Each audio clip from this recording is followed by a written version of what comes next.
បងប្អូនគ្នាជួបខាងក្រោយខ្ញុំនេះគឺជាជួបរបស់នៅខាងយើងបាត់ដំបងណាហើយជួបនេះតាមអ្វីដែលយើងបានសាកសួរគាត់មានអាយុកាលមួយខែ13ថ្ងៃគាត់បានឲ្យស៊ីចំណី Agifit 861កាលនៅកូនជួបនៅតូចតូចហើយដល់ពេលជួបវ័យប៉ុណ្នេះគឺគាត់ឲ្យស៊ី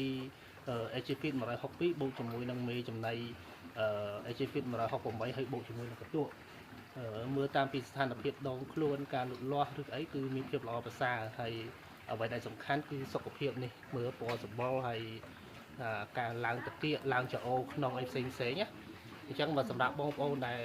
កំពុងតែមានបញ្ហាចោលទៅលើជ្រូកដែលមានបញ្ហានៃការលូតលាស់ដូចជាជ្រូកវាក្រិនដោយប្រការណាមួយដូចជាជ្រូកដែលស៊ីទៅវាមិនធំហើយជាពិសេសបើស៊ីទៅមានបញ្ហារាគ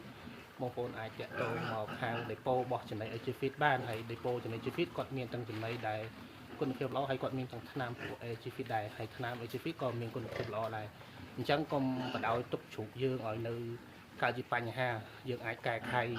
បញ្ហាជ្រូកយើងបានហើយបើសិនជាមានជ្រូកចាប់ដើមដំបូងអីបងប្អូនអាចសាកបានដើម្បីឃើញពីសុខភាពទាំងពីកូនជ្រូករហូតដល់ជ្រូកធំហើយអ្វីដែលយើងចង់បានគឺដំណាក់កាលនៅពេលដែលលក់4ខែកន្លះហ្នឹងគឺវាបានទម្ងន់ចាប់ពី100ឡើងទៅអាហ្នឹងគឺជាអ្វីដែលបងប្អូនប្រាថ្នាចង់បានហើយក៏ជាអ្វីដែលបងប្អូនចង់បានពួកយើងចង់បានលក់ជ្រូកដែលមានទម្ងន់ធ្ងន់ហើយ